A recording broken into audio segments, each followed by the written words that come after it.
अमन हो, दिल की हो दौलत, नैनों के हो नूर, सांसों में समाई बाबा तेरी यादें, तेरे नशे में चूर, मन के अमन हो।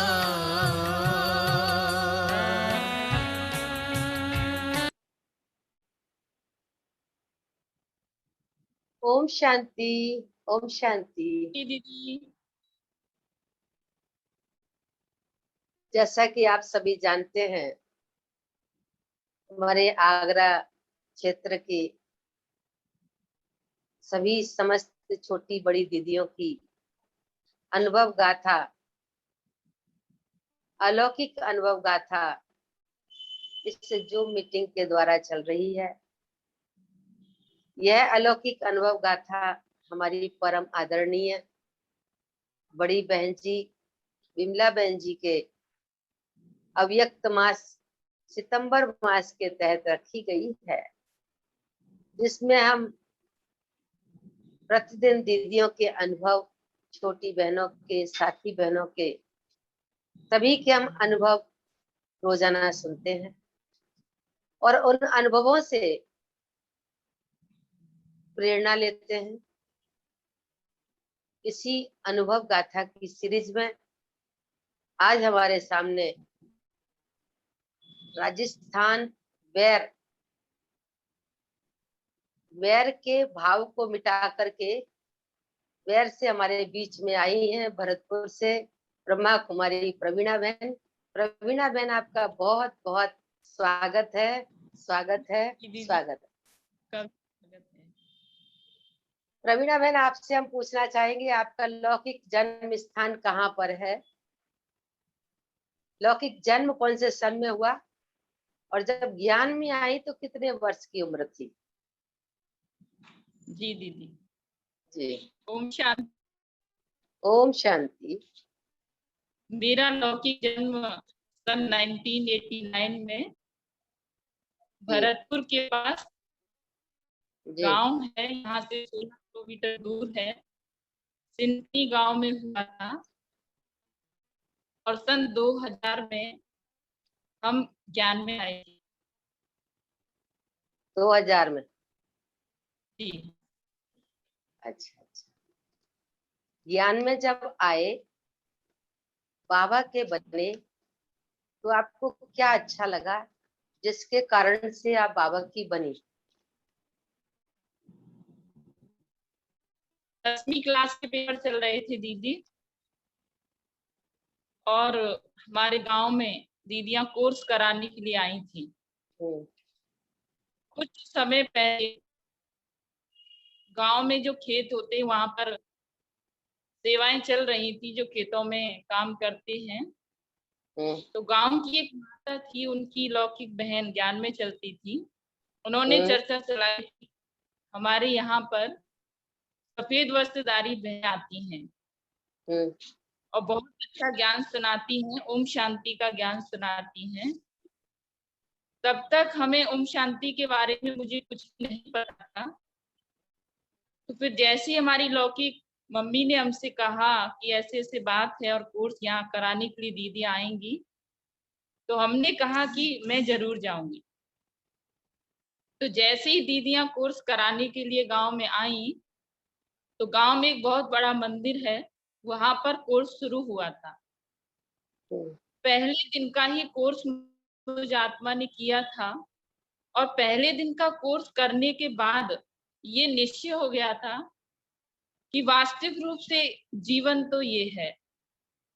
आज तक जो जीवन जिया था वो झूठ था, क्योंकि हम अपने को शरीर समझ रहे थे। हम तो एक चैतन्य शक्ति आत्मा है। ये जैसे ही अनुभूति हुई और सेकंड डे का लेसन जैसे ही कराया कि हम आत्मा हैं, तो हमारा पिता कौन है? हमारा पिता परम पिता परमात्मा स्वयं शिव है। ये पहचान जब मिली तो एकदम अचानक अंदर से एक जागृति सी पैदा हो गई, और ऐसा लगा कि वास्तविक रूप से जन्म जन्मांतर का जो हमारा पिता है वो यही है। एक धक से ऐसा अनुभव हुआ कि जैसे कि परिवर्तन का मोड़ आया और एकदम में परिवर्तन हुआ। और वहीं से इस जीवन की जो नियम धारणाएं थी, उसी दिन से, पहले ही दिन से मुझे आत्मा ने शुरू कर दी थी। और उसके बाद 7 दिन का कोर्स हुआ और जैसे ही फर्स्ट डे मुरली चली थी, तो बाबा ने की मुरली में ये बात कही थी कि तुम बच्चों के सामने पवित्रता की भीख मांग रहा है जी। क्या ये जीवन तुम भगवान को नहीं दे सकते? ये बात धक से मेरे अंदर गई और उसी वक्त मैंने फैसला कर लिया था कि जीवन जीऊंगी तो यही जीऊंगी, अन्यथा मुझे जीना ही नहीं है। मुझे ऐसा ही बनना है और मुझे भगवान का सहयोगी बनना है। उसी वक्त ये पक्का फैसला कर लिया था। और उसके बाद नियम धारणाएं, अन्न की शुद्धि, ब्रह्मचर्य व्रत की पालना तो शुरू से ही थी, परंतु विचारों की शुद्धि, मानसिक शुद्धि भी उस वक्त से शुरू हो चुकी थी। तो इस प्रकार से हमें ज्ञान कोर्स कराने के लिए अंबिका दीदी हमारे गांव में आए थे, परंतु दीदी ने कोर्स कराया था, हमें पालना हमें बबीता दीदी और बड़ी दीदी ने ही दी थी। विशेष रूप से बबीता दीदी ही हमें हर बात पर समझाती थी, ज्ञान देती थी और गांव में आती थी। तो इस प्रकार से हमारे इस अलौकिक जीवन की शुरुआत हुई थी। बहुत सुंदर। जब आप बाबा के घर में आई, लौकिक घर को छोड़ करके बाबा के घर में समर्पित जीवन जीने का जब आपने संकल्प लिया, तो आपको कौन कौन से विघ्नों का सामना करना पड़ा? विघ्न तो जीवन में बहुत आए थे, क्योंकि शुरुआत में ही अन्न की शुद्धि जब हमने की थी, तो उससे पहले जब ज्ञान नहीं मिला था तो मम्मी जी का खाना बनाती थी। हमने कोर्स किया और अन्न की शुद्धि की हमें पहचान हुई, तो मैंने स्वयं खाना बनाना शुरू कर दिया था। जैसा कि आप जानते हैं कि लौकिक में हम लोग एक साथ ब्रह्मा कुमारी बने थे, तो सुबह का खाना बड़ी बहन जो पूनम बहन थी वो बनाती थी और शाम का मैं बनाती थी। तो इस प्रकार से दोनों टाइम का खाना, अन्न की शुद्धि हमारी स्वयं की भी रहे और उनके लिए भी शुद्ध भोजन जाए, तो भोजन हम बनाते थे। तो इसके ऊपर शुरुआत में ही बहुत झगड़े हुए थे और लड़ाई भी होती थी। मम्मी बहुत हमसे कहती थी, अगर तुम मेरे हाथ का खाना नहीं खाओगी तो किसके हाथ का खाओगी? परंतु धीरे धीरे बाबा के बात किया और उसके बाद काफी टाइम हो गया था। दीदी तो हमसे बोलती ही रहती थी कि आप समय बहुत जा रहा है, और मुझे आत्मा को बहुत फील होता था कि कितने पीछे आई मैं, और इतना समय मुझे आत्मा के हाथ से निकल गया है और इतने समय के बाद बाबा मुझे मिला है। तो समय की बहुत मुझे कॉन्शियस रहती थी, बहुत खींच होती थी कि मैं बाबा के घर कब जाऊं।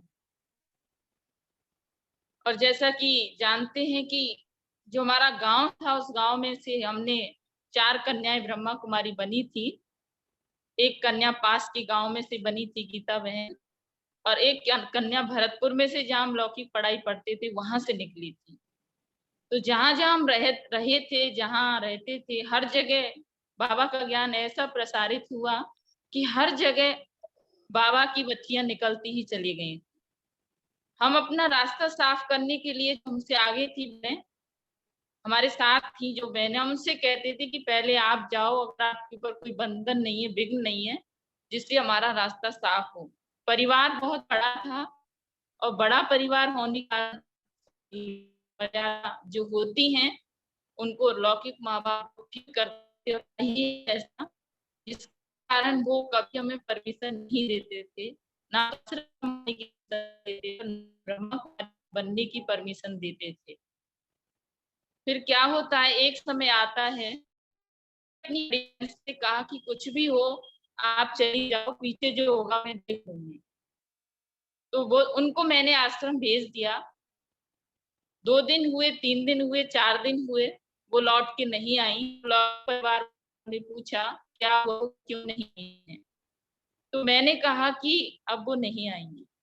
तो जैसे ही उन्होंने ये शब्द सुने तो उनको भी एकदम धक्का लगा, और वो ऐसे इन शब्दों को सुनते ही गाड़ी भर के सब आश्रम पहुंच गए। और जबरदस्ती उसको घर खींच के ले आए थे। फिर उसके बाद क्या हुआ था, 3 दिन तक हमने खाना नहीं खाया और बाबा की गहन याद तो निरंतर चलती ही थी। फिर उसके बाद उन्होंने हमसे कहा था चलो आप शादी नहीं करना, पर घर में ही रहोगी, कहीं नहीं जाओगी। फिर हमने कहा कि कोई बात नहीं, ठीक है, हम घर में रहेंगे, कहीं नहीं जाएंगे, पर बाबा को कभी नहीं छोड़ेंगे, चाहे कुछ भी हो जाए। ये हमने उनसे प्रतिज्ञा कराई थी। मुझे आत्मा को विशेष ये लगता था कि जितना जल्दी हो सके इनसे हम छुट्टी प्राप्त करें। तो फिर उसके बाद क्या होता है कि कॉलेज से सूचना आती है कि जो कन्याएं कॉलेज में डेली नहीं आएंगी उनका नाम काट दिया जाएगा। उस वक्त ये रूल शुरू हुआ था कि कॉलेज में डेली हाजिरी लगना जरूरी है। कौन सी क्लास तो में ये पढ़ती थी? जी, कौन सी भरतपुर क्लास? में आर्टिकल, भरतपुर में आर्टिकल्स कॉलेज था दीदी, जी। उसमें हम पढ़ने के लिए जाते थे। कौन सी क्लास में? पर पढ़ने, जी दीदी, कौन सी क्लास में पढ़ते थे? ज्ञान में तो हम 10वीं क्लास में पढ़े, नहीं। पेपर चल रहे थे उस वक्त आए थे। हाँ। कॉलेज में जब हम आए थे तो फर्स्ट ईयर था वो। फर्स्ट ईयर में हम कॉलेज में पहुंचे तो ये रूल निकला था कि रेगुलर कॉलेज आना ही पड़ेगा, क्योंकि जो गवर्नमेंट कॉलेज था, सरकारी कॉलेज था, और डेली हाजिरी हमें देनी ही होती। तो हमें परमिशन दी, कहा ऐसे ऐसे बात हमें जाना ही पड़ेगा कॉलेज। परंतु हमारी तो धुन थी कि हमें बाबा के घर ही जाना है। तो कॉलेज तो सिर्फ नाम मात्र के लिए हम जाते थे। कॉलेज गए, हाजिरी लगाई और वहां से सीधे आश्रम के लिए रिक्शा लेते थे। हालांकि जो हमारे लौकिक पिताजी थे सिर्फ हमें लिमिट के ही पैसे हमारे हाथ में देते थे कि कहीं ये दूसरी जगह आश्रम ना चली जाए। पर फिर भी हम क्या करते थे, बस स्टैंड से जो कॉलेज था वो 3 किलोमीटर दूर था और वहां से चलकर हम पैदल चल के जाते थे और उसके बाद कॉलेज से आश्रम तक हम रिक्शा लेके आते थे। तो इस प्रकार से दीदियों से बहुत खींच होती थी, ऐसा लगता था कि कब मैं आत्मा इस जीवन को उनके लिए समर्पित कर दूं, प्यारे बाबा के लिए, क्योंकि इतने लंबे समय के बाद बाबा मुझे आत्मा को मिला है। बहुत रोना आता था कि बाबा कैसे भी करके आप इन बंधनों को इनसे छुड़ाओ। फिर क्या होता है दीदी, एक दिन माउंट आबू में ट्रेनिंग होने वाली थी, तो दीदी ने कहा कुछ भी हो तुम्हें ट्रेनिंग करनी है, परमिशन दें या ना दें। हमने भी ठान रखा था, लौकिक माँ बाप ने हमें बहुत जोर लगाया था मुझे आत्मा को कि तुम्हें शादी करनी ही पड़ेगी चाहे कुछ भी हो जाए। मैंने कहा मैं आप शादी करेंगे, शरीर छूट जाएगा, आत्मा निकल के चली जाएगी, मैं शादी मुझे करनी ही नहीं है चाहे कुछ भी हो जाए, मरना मंजूर है पर शादी करना मंजूर नहीं है। तो इस प्रकार से धीरे धीरे जैसे हमने परमिशन ली ट्रेनिंग में जाने की, तो उस 1 महीना पहले 2:30 बजे हम सुबह अमृत में उठती थी और 2:30 बजे उठकर 4 बजे तक बाबा को याद करती थी। क्योंकि परिवार बड़ा था, एक हवेली थी, उस हवेली में हम सभी रहते थे। 4 बाबाओं का परिवार था और उनके 11 बेटे थे, वो सब साथ में रहते थे। तो उनके बीच में क्योंकि वो 4 बजे सब जगना शुरू हो जाता है, तो उससे पहले हम सारा अपना बाबा को याद करके फ्री हो जाते थे और फिर अपने कारोबार में लग जाते थे। तो इस प्रकार से मैं बाबा के ज्योति बिंदु का चित्र था, वो एक तस्वीर में सेट किया हुआ था, बड़ा वाला गुणों वाला बाबा था। मैं बाबा से बैठी थी, मैंने बाबा से कहा बाबा बहुत दिन हो गए, अब नहीं जी सकती, चाहे कुछ भी हो जाए आपको परमिशन दिलानी ही पड़ेगी। मैं नहीं चाहती कि इनसे झूठ बोल के हम यहाँ से जाएं। अगर आपकी परमिशन होगी, आप इनसे परमिशन दिलाएंगे तो बहुत अच्छा रहेगा। तो दीदी उस चित्र के अंदर से आवाज आई थी कि बच्ची सिर्फ एक और आपको छुट्टी मिल जाएगी। सिर्फ 1 महीने के बाद दीदी का फोन आया ट्रेनिंग के लिए। हमने अपनी लौकिक माता जी से कहा कि मम्मी ऐसे बात है और ट्रेनिंग में हमें जाना है, आप हमें परमिशन दिला दीजिए। मम्मी हर बात को फिर पापा जी से कहती, तो उन्होंने पापा जी से कहा, बस था, उनको भी ये महसूस हो गया था कि मानने वाली नहीं है, चाहे कुछ भी हो जाए। और हमने भी उनको पक्का करा दिया था, क्योंकि हमारा घर में रहते हुए भी नियम पक्का था, अमृत वेले उठना, दोनों वक्त में बाबा का मेडिटेशन करना, ट्रैफिक कंट्रोल चलाना और शुद्ध अन्न की शुद्धि करना, ये पक्का नियम था हमारा। घर में कितना भी बड़ा परिवार होते हुए भी, चाहे कितनी भी शादियां हुई भी हुआ, परंतु हम बहने उसमें कभी नहीं जाते थे, कभी अटेंड नहीं करते थे। तो इस प्रकार से उन्हें निश्चय किया था, पूरे परिवार को भी ये पता चल गया था कि ये कन्याएं शादी नहीं करेंगी, चाहे कुछ भी हो जाए। तो इस प्रकार से पापा जी ने परमिशन दे दी और कहा कि मैं तो परमिशन दे रहा हूँ, परंतु परिवार से छुट्टी तुम्हें लेनी पड़ेगी। तो मैंने कहा कि ठीक है, हम परिवार से छुट्टी लेंगे, आप परिवार को इकट्ठा करो। और उन्होंने पूरे परिवार को इकट्ठा किया और फिर उन्होंने हमसे सवाल जवाब किए। मैंने कहा कि कुछ भी हो, आज हम आपके कहने से शादी कर लेते हैं, पर उसके बाद जिंदगी में सुख दुख जो आएंगे, क्या आप हमारे सहयोगी बनेंगे? तो कोई भी सहयोगी बनने के लिए तैयार होता नहीं और ना हुआ था। तो ठीक है, का बच्चा नहीं कर रहा है, हम सही रास्ते पर जा रहे हैं, भगवान के रास्ते पर जा रहे हैं, तो आपका कर्तव्य हमें सहयोग देना। अगर हम गलत करते हैं तो आपका कर्तव्य हमें रोकना। तो आप हमें रोकिए नहीं, आप हमें सहयोग दीजिए। हाँ, हमने उनसे प्रतिज्ञा की थी, चाहे कुछ भी हो जाए, पर हम आपका नाम बदनाम जिंदगी में कभी नहीं करेंगे। ये उसने उस वक्त प्रतिज्ञा की थी। और इस प्रकार से जब छुट्टी मिली थी तो मैं पूनम में भरतपुर में थी, जहाँ हम पढ़ाई करते थे, उस स्थान की। बाबा हमेशा हर वक्त साथ रहता। बाबा की तो नजदीकता की इतनी फील होती थी दीदी, एक लाइन हमेशा। हाँ तो दीदी, बाबा हमेशा मुझे आत्मा के साथ रहता था। जब से मैं बाबा की बनी और आज तक कभी भी वो लाइट मेरे से दूर नहीं जाती है। एक लाइट चमकता हुआ सितारा हमेशा मेरे साथ रहता है। क्योंकि हमारा नियम था, सुबह 2:30 बजे उठकर गांव में कुआं था, उस पर हम स्नान के लिए जाते थे। और वो कुआं का जो पानी था वो एकदम खारा था। पर जब से हमने उस कुएं पर कोई नहीं जाता था, हम बहनें ही 3 बहनें हम स्नान के लिए उस पर जाते थे, तो उस कुएं का पानी उस वक्त से मीठा हो गया दीदी।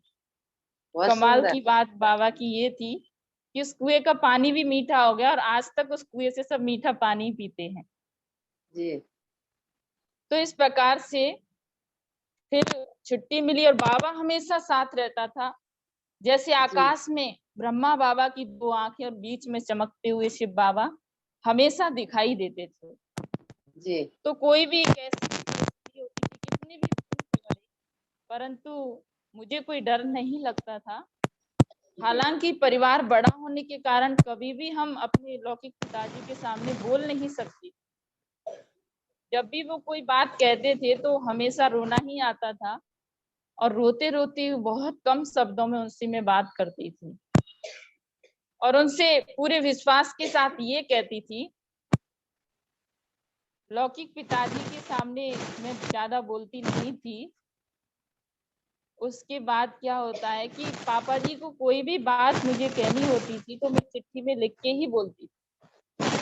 तो पिताजी को मैंने चिट्ठी लिखी कि आपको विश्वास नहीं होता, स्वयं परमात्मा इस धरती पर आया हुआ है और सृष्टि परिवर्तन का वो कार्य कर रहा है। अगर आपको विश्वास नहीं होता तो आप 1 वर्ष ब्रह्मचर्य व्रत की पालना कीजिए, हम आपको भगवान से मिला देंगे। ये मैंने उनसे कहा। तो ये मैंने चिट्ठी में लिख के उनके जेब में रख दिया था। मुझे पता थी वो स्कूल जाते थे, लौकिक पिताजी लौकिक टीचर थे। मैं कुछ नहीं करेंगे, फाड़ेंगे, बाद में पढ़ेंगे तो सही एक बार। तो इस प्रकार से ये अनुभव रहा। उन्होंने वो पढ़ते भी थे, उनकी बुद्धि में धीरे धीरे बातें तो जा रही थी, अन्न की शुद्धि भी उनको मिल रही थी, जिसके कारण उन्हें लास्ट में हमें परमिशन। बहुत अच्छा। शुरुआत में दीदी, शुरुआत में क्योंकि स्टूडेंट लाइफ में मैं माँ सरस्वती से बहुत अधिक मेरा स्नेह होता था, क्योंकि मैं मानती थी कि माँ सरस्वती विद्या की देवी हैं, उनसे हमें बुद्धि मिलेगी, सद्ज्ञान मिलेगा। तो जब ज्ञान मिला था तो उससे पहले, मिलने के कुछ दिन बाद ही, जब तक मम्मा का चित्र, मम्मा का फोटो मैंने कभी नहीं देखा था। तो जिस कमरे में मैं पढ़ती थी उस कमरे में मैं लेटी हुई थी, ना तो मैं नींद में थी, सिर्फ मेरी आंखें बंद थी, बाकी मैं जगी हुई थी। तो मैं क्या देखती हूँ कि मम्मा अपने संपूर्ण स्वरूप में मेरी आंखों के सामने थी। मम्मा के बाल खुले हुए और सफेद वस्त्रों में मम्मा मेरे सामने आई, और मम्मा ने बहुत गहरी दृष्टि मुझे दी। मम्मा को देखकर मुझे बहुत खुशी अनुभव हुई, जब तक मैंने मम्मा को नहीं देखा था। दूसरा अनुभव मम्मा का मैंने अपने स्कूल में किया था। मम्मा डे आने वाला था 24 जून को, उससे पहले स्कूल में मैं पढ़ती थी, तो टेस्ट का जो टाइम होता था उसमें हम क्लास चलाते थे, बाबा की मुरली सुनाते।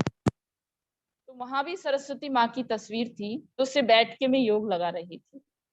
तो मैं योग लगाते समय क्या देख रही थी कि माँ की, सरस्वती माँ की बिंदी, मुकुट, बीना, सब कुछ गायब हो गया था और वही स्वरूप उन्हें सामने आया। मैंने कहा कि समझ में नहीं आ रहा ये तस्वीर किसकी है।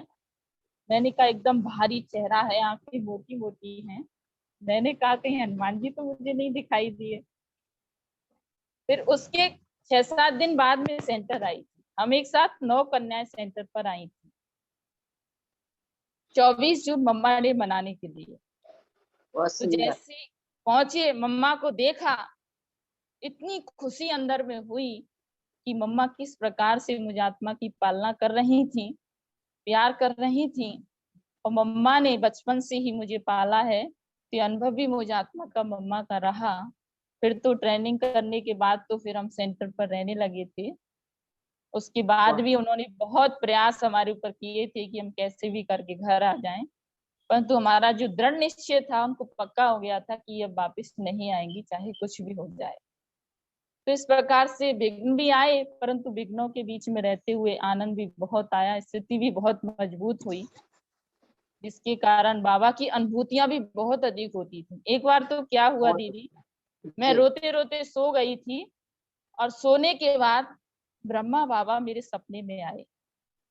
एक कांच ट्रांसपेरेंस लगा हुआ था बीच में, मैं इधर थी, बाबा सामने थे, और बाबा एक बच्चे की तरह मेरे सामने कहते हैं, बच्ची मैं सतयुग में जाऊंगा और मिचनु करूंगा, तुम्हें पता है? तो मैंने कहा कि हाँ बाबा, आप सतयुग में जाएंगे तो मैं नहीं जाऊंगी क्या? मैं भी तो जाऊंगी, मैं भी तो आपके साथ में आऊंगी। तो ऐसे बाबा मेरे से बात करते थे। एक बार क्या होता, बाबा ने एक बगीचा था, उसमें से फल तोड़ के मुझे खिलाए, केला और एक आम। आज तक वो फल मैंने कभी जिंदगी में देखे नहीं है। कितने मीठे थे और कितने अच्छे थे, आज तक कभी नहीं खाए। मैं यही मानती हूँ कि बाबा ने शायद सतयुगी फलों की रसना मुझे चखाई थी, और उनको बाबा ने ही मुझे दिया था। तो ऐसे अनुभव बाबा, न जाने कितने ऐसे अनुभव बाबा ने मुझे कराए थे, जिसके कारण मैं आत्मा आज तक यहाँ पर पहुंची हूँ। बहुत अच्छा, आप सरस्वती माँ को मानती थी, क्योंकि बाबा को पता था कि आप स्वयं खुद सरस्वती बनने वाली हैं, सरस्वती स्वरूपा हैं, ज्ञान की वीणा बजाने वाली। आपको इतना सुंदर नाम प्रवीणा दिया उन्होंने। मैं वीणा बजाने वाली तो प्रवीण है, वीणा बजाने में, भाषण करने में भी प्रवीण है, गीत गाने में भी प्रवीण है। बहुत बहुत शुक्रिया आपका। मैं पूछना चाहूंगी, परिवार में ज्ञान में कौन कौन चलते हैं? ज्ञान तो मालूम पड़ा किसके द्वारा मिला, आपको ज्ञान मिला, बहनें गई थी, अंबिका बहन गई, बबीता बहन गई, उनके द्वारा ज्ञान मिला। लेकिन परिवार में ज्ञान में कौन कौन चलते हैं? दीदी परिवार में हम 2 बहनें तो समर्पित हैं ही। जी। गीता पाठशाला चलती है, वहां पर पापा जी चलाते हैं। दो और बहनें मम्मी कौन कौन? पूनम बहन और अच्छा, मैं आत्मा प्र, आपके सामने हूँ। प्रवीणा बहन। जी दीदी। अच्छा, और ज्ञान में मम्मी पापा? मम्मी पापा धारणा युक्त चलते हैं, क्लास चलाते हैं, बाकायदा गुरुवार को भोग भी लगाते हैं। जी, और डेली उनका नियम है अमृत वेला करना, क्लास चलाना। और लौकिक जो घर है उसमें बाबा का रूम भी अलग से उन्होंने बनाया हुआ है। बहुत अच्छा, मैंने भी और देखा भाई है। टाइम तक ज्ञान में चले थे बचपन में। हम्म। उनको भी एक बार तो ऐसा नशा चढ़ा था कि वाइट कपड़े पहनना, सफेद कुर्ते पजामा पहनना। उन्होंने बहुत सहयोग हमें दिया था, लौकिक भाई जो थे। और हम्म। सोनम बहन जो सबसे छोटी हैं, वो भी पढ़ाई कर रही हैं। उनका भी लक्ष्य यही है कि मुझे बाबा की ही बनना है। बहुत सुंदर। बड़ी बहन जी के साथ के अनुभव सुनाओ, क्योंकि तुमने तो वो अकाउंट भी बनाया है, कई कार्य किए हैं बड़ी बहन जी के साथ में, कविता दीदी के साथ में। तो बड़ी बहन जी जी के साथ के अनुभव सुनाओ। ये अव्यक्त मास बहन जी का चल रहा है, सितंबर का महीना, तो जी उसी लक्ष्य को लेकर के ये अनुभव गाथा रखी गई है। तो बड़ी बहन जी के साथ के अनुभव सुनाओ। जी दीदी। बड़ी बहन जी के साथ का अनुभव मुझे आत्मा का बहुत अच्छा रहा। दीदी बड़ी बहन जी से हमेशा मुझे एक माँ की भावना आती थी। छह जी। सात साल बड़ी बहन जी का अकाउंट बनाने का भी सौभाग्य आदरणीय बड़ी दीदी के द्वारा, कविता दीदी जी के द्वारा मुझे आत्मा को मिला। और जब मैं आगरा कमला नगर का अकाउंट बनाती थी, तो हिसाब के नाम पर हमेशा मुझे बड़ी बहन जी के हाथ से लिखी हुई डायरी मुझे मिलती थी। जी। और मुझे उससे बहुत सीखने को मिलता था। मैं ये सोचती थी, मैं भले बिल हाथ में नहीं है, परंतु इस डायरी से मुझे कितनी हेल्प मिलती है। बड़ी जी। बहन जी हमेशा डायरी में एक एक चीज का हिसाब रखती थी। चाहे हम्म। कोई भी सामान कहीं से आया है, चाहे किसी ने कितनी सेवा दी है, या दीदी ने कहीं ट्रांसफर किया है, कोई भी छोटे से छोटा सामान था, चाहे वो सब्जियां थी, चाहे वो फल थे, चाहे कोई भी आश्रम में आने वाला सामान था, हर चीज का एक्यूरेट हिसाब बड़ी बहन जी अपनी डायरी में रखती थी। जी। तो जब कोई भी बात होती थी अकाउंट में, मुझे कोई भी प्रॉब्लम आती थी, तो बहन जी फिर मुझे अपनी डायरी का फोटो खींच के भेजती थी। तो उससे मुझे अकाउंट बनाना बहुत सहज होता था, और फिर मुझे बहुत अच्छा लगता था। और जब भी मैं बड़ी बहन जी के पास जाती थी, तो कभी भी बड़ी बहन जी, जैसा कि हम सभी जानते हैं, बिना खिलाए पिलाए, बिना सौगात दिए कभी नहीं भेजती। तो उनका सरलता का, विनम्रता का और एक ममतामयी माँ का जो व्यवहार था, वो बहुत अच्छा था। और हमेशा बड़ी बहन जी जब जब उनका मास आता है, तो उनकी यादें मानस पटल पर उन्हें निखरने लगती हैं कि बड़ी बहन जी के अंदर कितनी माँ की स्नेह की भावना थी सभी के प्रति, कोई भी हो जाए। मैंने नहीं देखा कि चाहे उनके संपर्क में था या नहीं था। एक बार हमारे साथ में कोटा से सत्यनारायण शर्मा भाई भी गए थे, उनको भी बहन जी ने उतना ही प्यार दिया था जितना बहन जी हमें करते थे। तो मैंने देखा कि बहन जी के लिए दुनिया में चाहे कोई भी है, कोई भी पराया नहीं है। बहन जी हमेशा सबसे एक माँ का व्यवहार करती थी। तो ऐसा मुझे आत्मा ने बहन जी के साथ में रह करके फील किया। और उनकी जो डायरी थी, उनकी डायरी से मैंने यही सीखा कि मैं आत्मा भी ऐसी ही डायरी रखती हूँ। कई बार मेरा तो मिसिंग भी हो जाता है, पर बहन जी का कभी मिस नहीं होता। वो हमेशा उस डायरी में एक्यूरेट डे बाई डे का हिसाब लिखती थी। तो ये प्रेरणा बहन जी से मुझे बहुत अधिक सीखने को मिली। बहुत सुंदर। अभी मैं पूछना चाहूंगी कि जीवन में कई घटनाएं, दुर्घटनाएं, समस्याएं, परीक्षाएं, विघ्न आते हैं।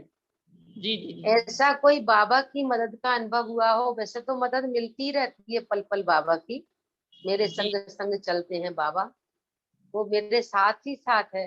लेकिन फिर भी कोई स्पेशल मदद का अनुभव हुआ हो, तो ऐसा अनुभव सुनाओ। दीदी देखो, जब से मैं बाबा की बनी हूँ तब से लेके आज तक वैसे मेरी जिंदगी में कोई परिस्थिति नहीं आई। कोई भी छोटी मोटी बातें होती हैं उन पर मैं ध्यान नहीं देती हूँ। बाकी कोई बड़ी समस्या मेरे जीवन में नहीं है।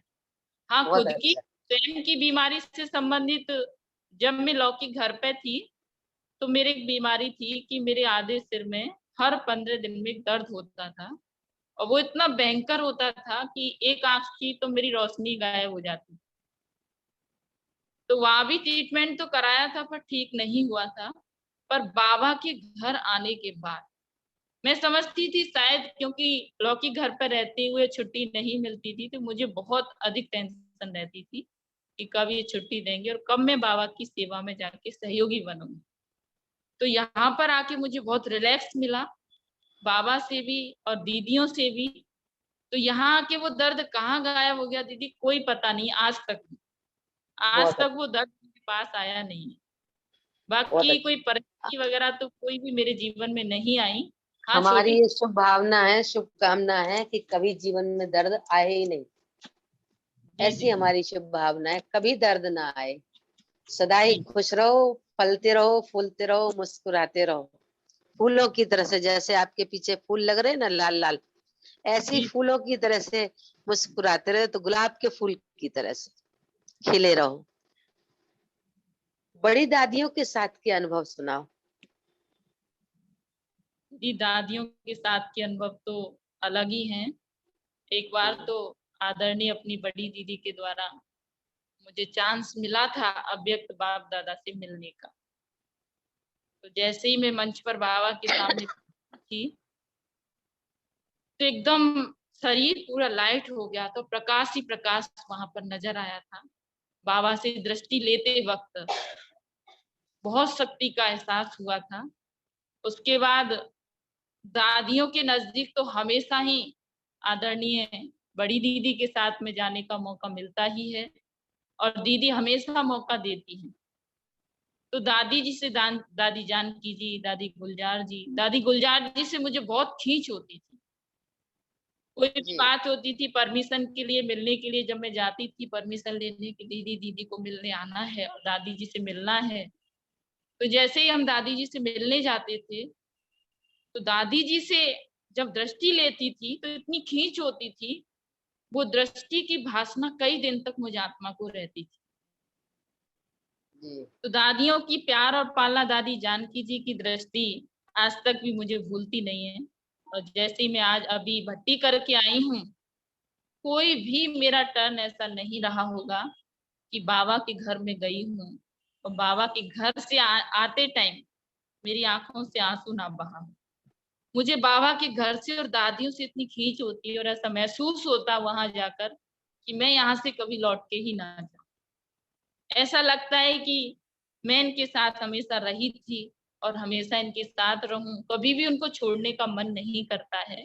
आज भी दादी गुलजार जी के स्तंभ पर जब मैं गई थी तो इतनी खींच दादी जी से हो रही थी और आंखों से वही स्नेह की वर्षा बह रही थी और महसूस हो रहा था कि दादी सामने ना होते हुए भी अव्यक्त होकर आज भी वही पालना दादी मुझे आत्मा को दे रही है। एक बार तो दादी माना साक्षात्कार कहूँ या स्वप्न कहूँ, मैं उसे क्या कह सकती हूँ, दादी गुलजार स्वयं मेरे पास में आए और दादी ने आकर के, मैं बैठी थी तो दादी ने के हाथ में प्लेट लगी हुई थी और उसमें भोग था, तो दादी ने स्वयं आकर के वो भोग मुझे खिलाया। तो मुझे इतनी खुशी और इतना प्यार दादी का महसूस हुआ कि दादियां हमें कितना प्यार करती हैं, हम उनके अरमानों पर खरे उतरे। तो दादियों की फीलिंग तो मेरे दिल से कभी जाती ही नहीं है और मधुबन की हमेशा मुझे खींच लेती है और हर वक्त मैं तैयार रहती हूँ कि कब कोई ऐसा मौका मुझे मिले और मैं बाबा के घर दौड़ के जाऊं। तो ऐसा मुझे लगता है कि मैं शायद पहले भी बाबा के साथ में रही थी, दादियों के साथ में रही थी और जब जैसे ये ज्ञान मिला था, ये फीलिंग मुझे स्वयं से स्वयं आती है कि मैं आत्मा इसी परिवार में से गई हूँ और पुनः दोबारा लौट के आई हूँ और ये परिवार मुझे मुझे मेरे से कभी जुदा ना। तो बहुत ऐसी फीलिंग हमेशा दादियों के साथ रहती। बहुत अच्छा। वर्तमान समय पुरुषार्थ क्या चल रहा है आपका, और आने वाले सभी भाई बहनों के लिए क्या संदेश देना चाहेंगी? दीदी वर्तमान समय पुरुषार्थ मुझे आत्मा का यही है। वैसे तो आदरणीय कविता दीदी जी हमें हमेशा, मैं सौभाग्य मानती हूँ अपना कि आदरणीय दीदी मुझे आत्मा को ऐसे मिले कि पुरुषार्थ की तरफ दीदी हमेशा ही अटेंशन खिंचवाते हैं, और कभी भी हमें पुरुषार्थ में जब वो ढीला देखती हैं तो हमारा तुरंत ध्यान खिंचवाती हैं और उस पर अटेंशन खिंचवा करके बोलती हैं। तो मैं आत्मा बाबा को डेली पत्र भी लिखती हूँ, चार्ट भी भरती हूँ, और अभी तो मैं आत्मा अटेंशन देकर अमृत विला भी पावरफुल कर रही हूँ। और भट्टी से भी ये प्रतिज्ञा तो मेरी शुरू से ही थी, अव्यक्त वाणियों का पढ़ना, मनन चिंतन करना, भले टाइम ना मिले फिर भी चलते फिरते बाबा की याद में रह के इनका चिंतन करना। सबसे मेन बात है कि मन को फ्री नहीं रखना, मन में व्यर्थ नहीं आने देना, क्योंकि अब समय बहुत नहीं है कि मन में व्यर्थ चलाएं और फिर उस व्यर्थ के लिए समय दें और फिर अपना टाइम वेस्ट करें। तो मैं आत्मा कभी भी अपने मन में व्यर्थ नहीं रखती हूँ, चाहे कोई भी बात होती है, कोई भी परिस्थिति होती है, कोई भी घटना होती है, मैं आत्मा एक सेकंड के अंदर उसको चेंज कर लेती हूँ। ये मैं अपने आप के गॉड गिफ्ट ही समझती हूँ कि कभी भी मैं परिस्थिति के प्रभाव में नहीं आती।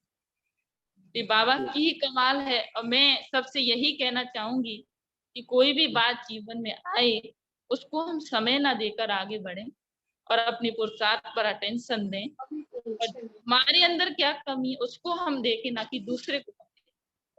अगर सामने वाले को हम देखेंगे, स्वयं की कमियों को नहीं देखेंगे, तो बात वहां बड़ी होती है, छोटी ना होकर।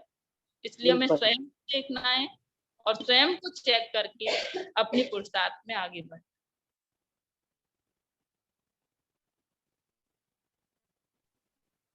बहुत अच्छा अनुभव, बहुत सुंदर अनुभव। कई बहनों के, दीदियों के आपको कमेंट्स भी बहुत अच्छे अच्छे आ रहे हैं। बड़ी भाग्यशाली आत्मा हो आप, जो जी कि जी आपको इतना सुंदर ये जीवन बनाने का सुअवसर कविता दीदी ने दिया। आपको बहुत बहुत शुक्रिया सुंदर अनुभव सुनाने के लिए। दीदी, इसमें हमारे कोई बीच में दुकान नहीं है, मैं दीदी के साथ में रहती हूँ, परंतु दीदी से मुझे हमेशा ही आकर्षण रहा है, चाहे कुछ भी। और मुझे दीदी को छोड़ के जाने का कभी मन नहीं करता है, छोड़ना भी नहीं, कभी कभी नहीं। छोड़ वो तो संकल्प छोड़ना है भी ही, नहीं। कुछ भी कभी हो जाए, ही नहीं। मरना तेरी गली में, जीना तेरी गली में। नहीं दीदी, मुझे बाकायदा फील होता है कि मेरे मेरे को किसी ने रोका हुआ है। अब वो कौन है? वो मेरा बाबा ही है, जो बड़ों का बाबा है। मुझे मिल रहा है। और किस बिल्कुल। प्रकार से दीदी से हमेशा मुझे सीखने को मिलता है। हालांकि दीदी की जो स्थिति है, दीदी की जो धारणाएं हैं, उनकी जैसी हमारी नहीं है। कोशिश तो हम पूरी करते हैं, परंतु मैंने देखा है कि दीदी हमेशा, इतनी उनकी हर कार्य में परफेक्टनेस है, इतना वो हर कार्य को सोच के समझ के पहले से ही प्री प्लान बना के चलती हैं। तो ये हमेशा उनसे मुझे सीखने को मिलता है, और मुझे अनुभव भी होता है कि मुझे भी ऐसा ही कार्य करना चाहिए, परंतु कई बार मैं आत्मा नहीं कर पाती। उसको बहुत फील अच्छा, करती हूँ कि मुझे करेक्ट करना ही है और दीदी और बाबा की जैसा बनना ही है। बहुत अच्छा। बहुत दूर दूर से अनुभव सुन रहे हैं, मधुबन से हमारी ज्योत्सना बहन सुन रही है अनुभव आपका। और जी, हाथरस से हमारी बड़ी दीदी सीता दीदी सुन रहे हैं। सभी पंच दीदियों को मेरा बहुत बहुत और थैंक्स है। टोडला से हमारी बहन है, क्या जी सुंदर पीत पीत वस्त्र पहन करके बैठी है, इतना सुंदर नजारा लग रहा है। सभी जी दीदियां जी बैठी हुई हैं, सुन रही हैं। आपसे सबका प्यार है, इसलिए सभी बहनें आज वीडियो ऑन करके बैठी हैं अधिकतर। और सभी दीदियों का, बहनों का बहुत बहुत शुक्रिया। ज्योत्सना बहन जी, मैं आपसे कहना चाहूंगी दो शब्द मधुबन से प्रवीणा बहन के लिए शुभकामनाओं के बोले ज्योत्सना बहन जी। ओम शांति। आपको ओम मालूम है शांति। हम मधुबन में बैठी हूँ। जी बिल्कुल, दीदी। आप अपने रूम में बैठी हैं। हाँ, मैं अपने रूम में बैठी हूँ, आज ही जी पहुंचे हैं। बहुत सुंदर प्रेमिणा बहन का अनुभव सुन रही थी। जी और कविता दीदी की तो राइट हैंड है, मैं देखती हूँ इसको, ऑलराउंडर है जी। सभी सेवाओं में। मैंने देखा बहुत एक्टिव है। बहनें तो सारी चुस्त हैं, दुरुस्त हैं सेवा में, लेकिन कभी प्रवीणा बहन जो है, मैंने देखा है कि ये व्यक्तियों की किसी भी प्रकार की सेवा हो, कहीं भी जाती है। ऐसा नहीं कि वो भरतपुर में ही सेवा करती है, लेकिन मैंने देखा है कहीं भी दीदी के साथ आई है, कहीं भी तो वो अच्छी दिल से सेवा करती है। और मेरी बहुत उसको दुआएं, जो इतनी अच्छी राइट हैंड बन करके भरतपुर की सेवाओं को आगे बढ़ाती है। बड़े तो जी अब डायरेक्शन ही देते हैं, हम तो देखते हैं कि ये सारा जो संभाल है वो बहनों के द्वारा ही होता है। तो बहुत बहुत धन्यवाद। बहुत अनुभव, उसका लौकिक अनुभव रहा कि उसने अपने पेरेंट्स को भी ज्ञान में चलाया। ये भी बिल्कुल विशेषता है, मतलब कि माँ बाप को ज्ञान में चला लिया। एक सिस्टर भी जूनियर है, वो भी मतलब ज्ञान में चल, वो भी समर्पित है। तो प्रेरणा बहन, आपको बहुत बहुत धन्यवाद, बहुत बहुत बाबा की बधाई। आपने बहुत सुंदर अनुभव सुनाए। जी बहुत बहुत शुक्रिया ज्योत्सना बहन जी। अभी मैं आदरणीय हाथरस से सीता दीदी से अनुरोध करूंगी कि शुभकामनाओं के 2 शब्द हमारी आदरणीय सीता दीदी अवश्य सुनाए। प्रवीणा बहन, ओम शांति। ओम आज शांति। एकाग्र होकर के अनुभव सुना, बहुत अच्छा अनुभव लगा। माँ बाप तो बच्चों को ज्ञान में चलाते हैं, जैसे माँ बाप करते हैं वैसे बच्चों को कराते हैं। लेकिन आपका बहुत अच्छा अनुभव रहा कि बच्चों ने माँ बाप को चलाया। ये जो है एक विशेष बात है। और प्रवीणा बहन को तो हर समय जो है वो हर्षमुख, हर्षित मुख, जहाँ तहाँ देखेंगे। कार्य के टाइम गंभीर होती होंगी, लेकिन वैसे जो है विशेषता देखने में आती है कि सदा जैसे अभी हर्षित मुख रहती हैं, ऐसे ही सदा चेहरे पर हर्षित मुखता बनी रहे। ऑलराउंड, जैसा भी ज्योत्सना बहन ने बताया, तो मैं भी यही बात सोच रही थी कि प्रवीणा बहन हाथ में जो है ऑलराउंड है। भंडारे के कार्य में भी है, टोलियों के कार्य में भी है।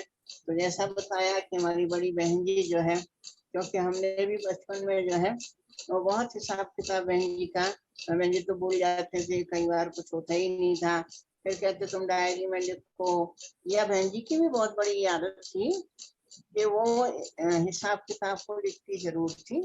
और आज वो बहन जी की आदत जो है वो हम सबको काम में आ रही है। बाकायदा यज्ञ के अंदर भी होता मेरे को लिखना हिसाब किताब को। तो बहन जी कहती थी कि हम संतुष्ट हैं, कोई देखे या ना देखे, लेकिन हम अपनी डायरी में लिख रहे हैं, हिसाब किताब लिख रहे हैं, तो देखने वाला बाबा तो देख ही रहा है ना। तो वो विशेषता अपने अंदर बहन जी की धारण की। तो ऐसी प्रवीणा बहन को ऐसे स्थान से और ऐसी कन्याओं का निकलना बाबा की सेवा में एक बल और एक भरोसे के आधार से, उस कार्य को दृढ़ निश्चय के आधार से करना। जैसे कि भाषण करने की कलाई है, शुरू में यहाँ देवछठ मेले में आई थी, तो मैं कल ही कह रही थी इन बहनों को, मैंने कहा ये चीज जो है वो प्रवीणा मैंने सुनाई थी, तुम लोग इसको याद करो। तो समय समय पर विशेषताएं गुण याद आते ही हैं, तो ऐसे गुण आपके बढ़ते रहें। और जैसा कि बाबा चाहे स्वप्न द्वारा चाहे साक्षात्कार कराते हैं, उनसे भी हमें बहुत प्रेरणाएं मिलती हैं, जीवन में शक्ति आती है। तो ये सब अनुभव आपके बढ़ते रहें और निर्विघ्न, क्योंकि विघ्न तो आप पहले ही पार कराए हो। परिवार में घर में ही इतने विघ्न सहन कर लिए, तो अब तो मजबूत आत्मा हो, तो इसलिए कोई विघ्न आएगा ही नहीं और सदा पार रहेंगी। ऐसी शुभकामनाओं के साथ ओम शांति। बहुत बहुत शुक्रिया दीदी, बहुत बहुत धन्यवाद। आदरणीय सभी दीदियों का बहुत बहुत शुक्रिया। आपके साथ आज का हम सत्र यहाँ पूरा करेंगे और बाबा की याद में 2 मिनट बैठकर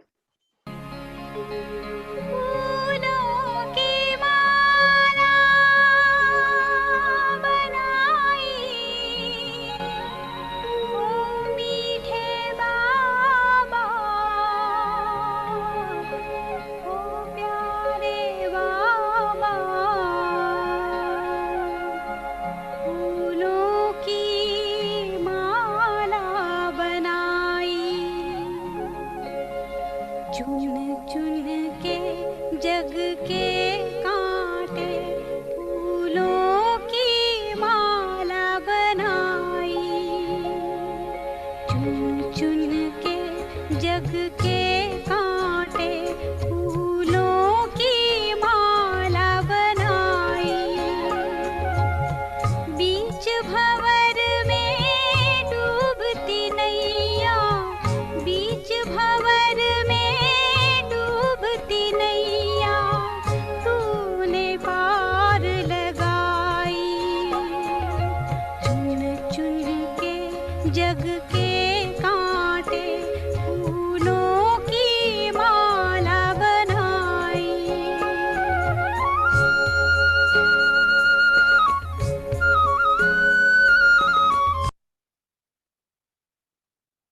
ओम शांति, ओम शांति।